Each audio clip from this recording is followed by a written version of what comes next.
आधार card download करने का सबसे आसान तरीका है गूगल पर जाएं और UDAI सर्च करें।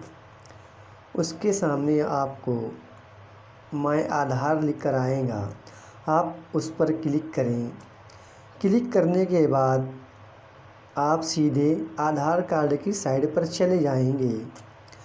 वहाँ पर जाकर आप उसे नीचे करें। नीचे जाने के बाद कई ऑप्शन आपको नज़र आएंगे।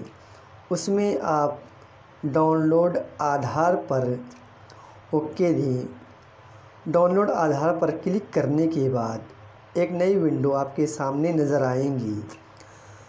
वहाँ पर आपको लॉगिन करना है।